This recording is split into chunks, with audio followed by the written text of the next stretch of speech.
Swithin Fry audio diary, Wednesday, March the 8th, 2017. I've been over to Brookthorpe again, not to see the wonderful St Swithin's church, but to meet a couple who have had an affiliation with that church, whose families have had an affiliation with that church for something like 300 years. The Brent Smiths, Chris and Elizabeth.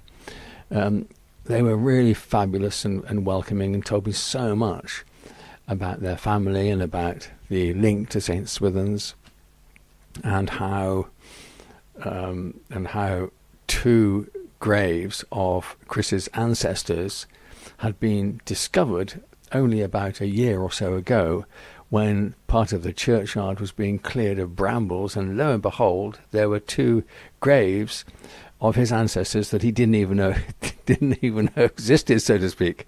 Well, certainly didn't even know the graves existed, and it was really just fabulous. And what else? Oh yes, and one of his uncles was Alexander Brett Smith, a very famous composer who lived in Brookthorpe, and who worked a lot with Gloucester Cathedral. And I do wonder whether actually Alexander Brent Smith might have written some St Swithin music. I'm going to research that one. They've got a lovely house. They're in a lovely house that was built in Elizabethan times. And it's kind of amazing, isn't it, to think that there's the church in 13th century and there's the house Elizabethan times. Wow, how did they manage to make such amazing buildings in those days without the technology and the computers that we have now? It's just fabulous, I think.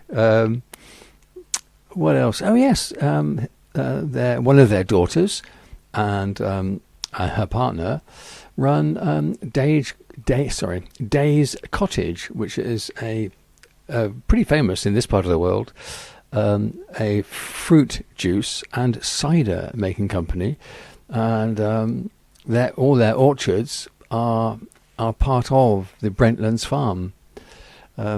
Just really fabulous. I think I will just have to say more about this, but don't have a lot of time right now. The other wonderful thing is that Chris is 88 this coming Friday.